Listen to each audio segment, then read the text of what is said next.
Olá, meus amigos, meus irmãos em Cristo, que a graça e a paz do nosso Senhor Jesus esteja com todos nós.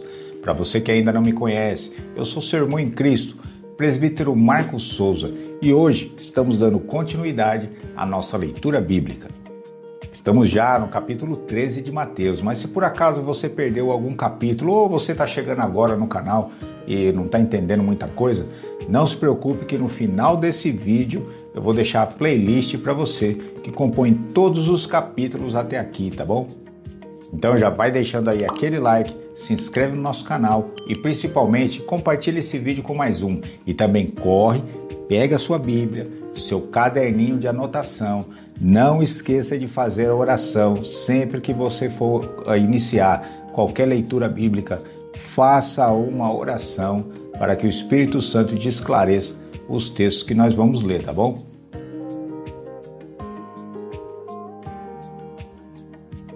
É isso aí, bora para mais um capítulo. Vem comigo. Mateus capítulo 13. Tendo Jesus saído de casa naquele dia, estava assentado junto ao mar. E juntou-se muita gente ao pé dele, de sorte que, entrando num barco, se assentou e toda a multidão estava em pé na praia. E falou-lhe de muitas coisas por parábolas, dizendo: Eis que o semeador saiu a semear. E quando semeava, uma parte da semente caiu ao pé do caminho, e vieram as aves e comeram-na. E outra parte caiu em pedregais, onde não havia terra bastante, e logo nasceu, porque não tinha terra funda. Mas vindo o sol, queimou-se e secou-se, porque não tinha raiz. E outra caiu entre espinhos, e os espinhos cresceram e sufocaram-na. E outra caiu em boa terra e deu fruto, um a 100, outro a 60 e outro a 30. Quem tem ouvidos para ouvir, que ouça. E acercando-se dele os discípulos, disseram-lhe: Por que ele fala por parábolas? E ele respondendo disse-lhe: Porque a vós é dado conhecer os mistérios do reino dos céus, mas a eles não lhe é dado. Porque aquele que tem se dará, e terá em abundância, mas aquele que não tem, até o que tem lhe será tirado. Por isso lhe falo por parábolas, porque eles vendo não veem, e ouvindo não ouvem, nem compreendem. E neles se cumpre a profecia de Isaías que diz: Ouvindo ouvireis, mas não compreendereis, e vendo vereis, mas não percebereis. Mateus está fazendo referência a Isaías capítulo 6, versículo 9 e 10.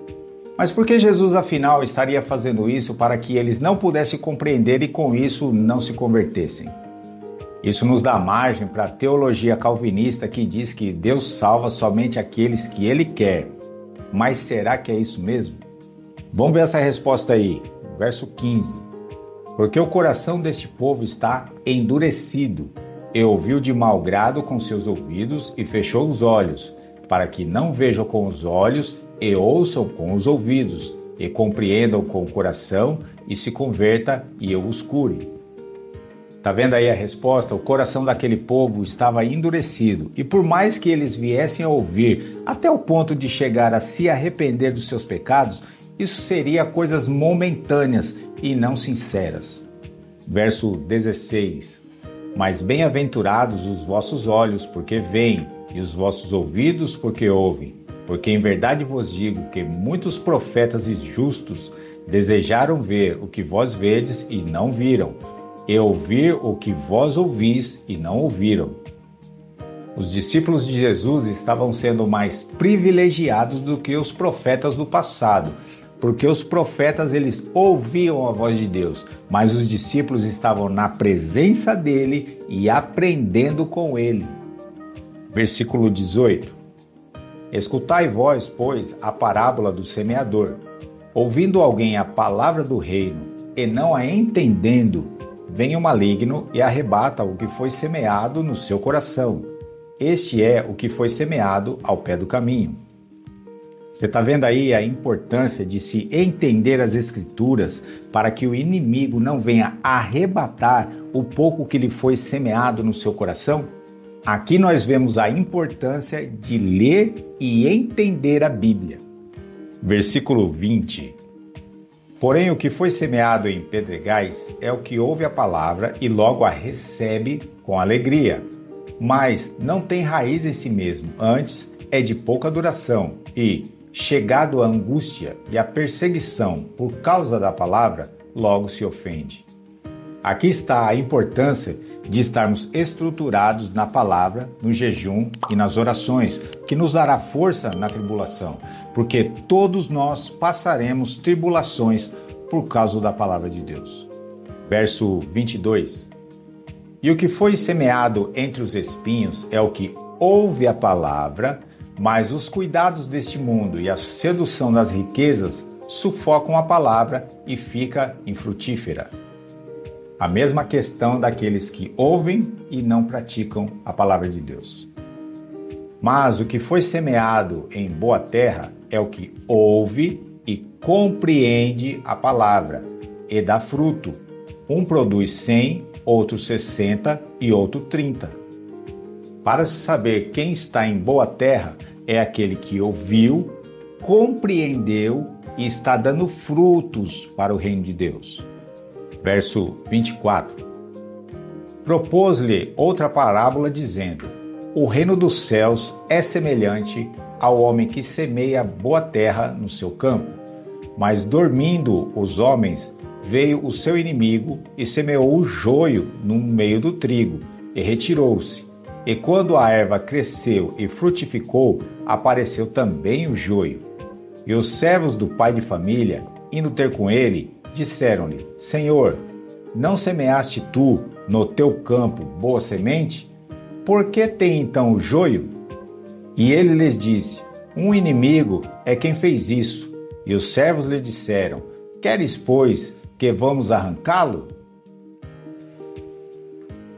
Porém ele lhes disse: não, para que ao colher o joio, não arranqueis também o trigo com ele. Deixai crescer ambos juntos até a ceifa, e por ocasião da ceifa, direi aos ceifeiros: colhei primeiro o joio e atai-o em molhos para o queimar, mas o trigo ajuntai-o no meu celeiro. O joio e o trigo são de aspectos bem semelhantes quando eles estão crescendo.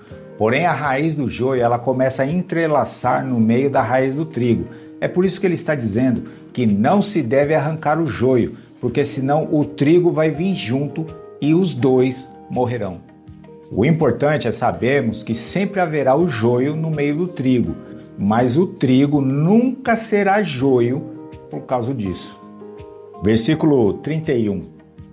Outra parábola lhe propôs dizendo: o reino dos céus é semelhante a um grão de mostarda que um homem, pegando dele, semeou no seu campo, o qual é realmente a menor de todas as sementes, mas crescendo é a maior das plantas, e faz-se uma árvore, de sorte que vêm as aves do céu e se aninham nos seus ramos.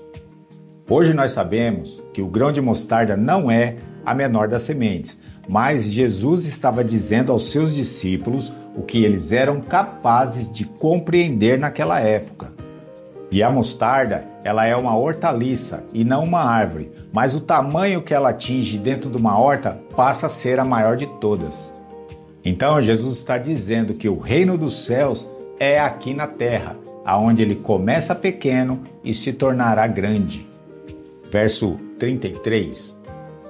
Outra parábola lhe disse: o reino dos céus é semelhante ao fermento que uma mulher toma e induz em 3 medidas de farinha até que tudo esteja levedado.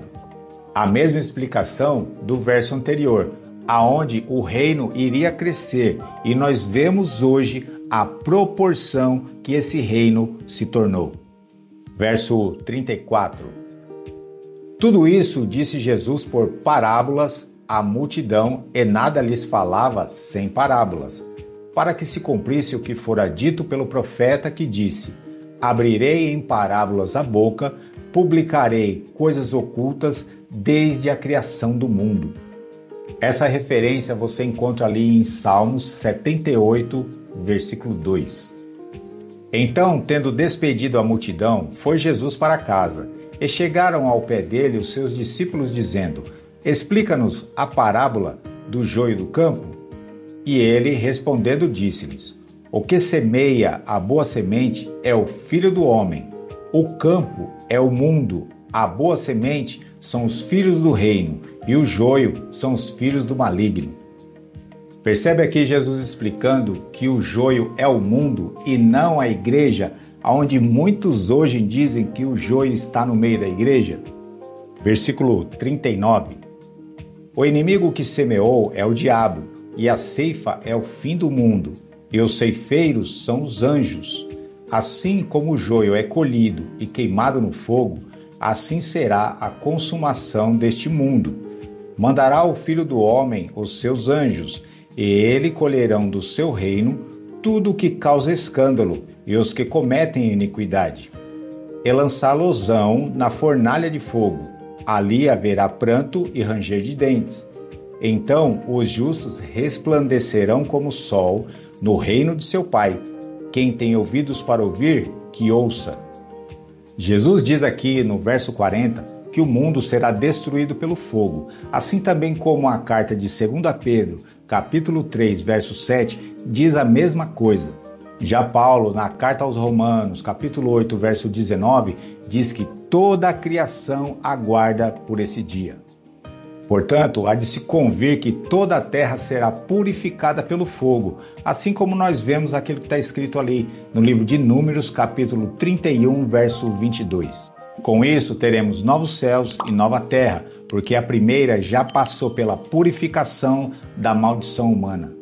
Você encontra esses textos ali em Isaías 65, 17 e também em Apocalipse 21, verso 1, verso 44. Também o reino dos céus é semelhante a um tesouro escondido num campo que um homem achou e escondeu. E pelo gozo dele vai, vende tudo quanto tem e compra aquele campo. Outros, sim, o reino dos céus é semelhante ao homem negociante que busca boas pérolas. E encontrando uma pérola de grande valor, foi, vendeu tudo quanto tinha e comprou-a. E igualmente, o reino dos céus é semelhante a uma rede lançada ao mar, e que apanha toda a qualidade de peixes. Estando cheia, a puxa para a praia, e assentando-se, apanham para os cestos os bons, os ruins, porém, lançam fora. Assim será na consumação dos séculos. Virão os anjos e separarão os maus dentre os justos, e lançá-los-ão na fornalha de fogo. Ali haverá pranto e ranger de dentes. Você está conseguindo notar que o reino dos céus, ele é aqui que ele foi estabelecido e comprado por Jesus pela sua vida? Note também que Jesus está explicando sobre o fim do mundo, que na sua segunda vinda ele virá e fará separação entre os bons e os maus, aplicando com isso o juízo. Versículo 51. E disse-lhe Jesus: Entendeste todas essas coisas? Disseram-lhe eles: Sim, Senhor. E ele disse-lhes: Por isso, todo escriba instruído acerca do reino dos céus é semelhante a um pai de família que tira do seu tesouro coisas novas e velhas. Esses escribas eram homens letrados daquela época. Então estes, assim como seus discípulos, bem instruídos por Jesus, tinham que saber fazer a separação entre a velha aliança e a nova aliança que estava sendo estabelecida. Que no caso em questão é o Antigo Testamento e agora o Novo Testamento sendo estabelecido por Jesus, que seriam essas as coisas novas e velhas, mas as duas são um tesouro. Verso 53. E aconteceu que Jesus, concluindo essas parábolas, se retirou dali, e chegando à sua pátria, ensinava-os na sinagoga deles, de sorte que se maravilhavam e diziam: De onde vem a este a sabedoria e essas maravilhas? Não é este o filho do carpinteiro?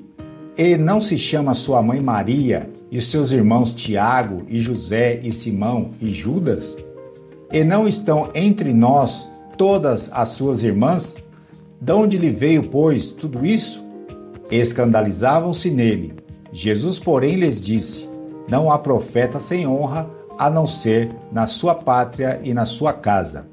E não fez ali muitas maravilhas por causa da incredulidade deles. Você está vendo aqui que Mateus está afirmando que Jesus tinha irmãos e irmãs, e a sua pátria, no caso que ele diz, é a sua cidade, ou seja, a casa que Jesus morava, aonde os seus próprios irmãos não acreditavam nele. E foi somente depois de sua morte é que um dos seus irmãos, chamado Tiago, se tornou o líder da igreja em Jerusalém e também escreveu a Epístola de Tiago. Nessa questão, nós observamos que a infância, a adolescência e a fase adulta de Jesus até os seus 30 anos não levantava nenhum questionamento, mostrando que Jesus era uma pessoa natural naquela cidade. Ninguém via nada de excepcional em Jesus. Por isso que os da sua própria casa, toda a sua vizinhança, não acreditava naquilo que estava acontecendo. Salvo apenas Maria e José, seu pai, que sabiam exatamente quem que era Jesus e o que ele veio fazer na terra, mas com certeza eles guardavam isso em sigilo até mesmo dos outros irmãos, tratando Jesus com a total naturalidade. E é isso aí, terminamos mais um capítulo para a glória de Deus. Quanta coisa importante nós aprendemos até aqui, é ou não é verdade? Mas se por acaso você ainda ficou com alguma dúvida, pode deixar aí nos comentários que a gente vai responder um a um, tá bom? E como sempre, deixa aí o seu like, se inscreve no nosso canal, ativa o sininho de notificação e não esquece de compartilhar esse vídeo com pelo menos mais um.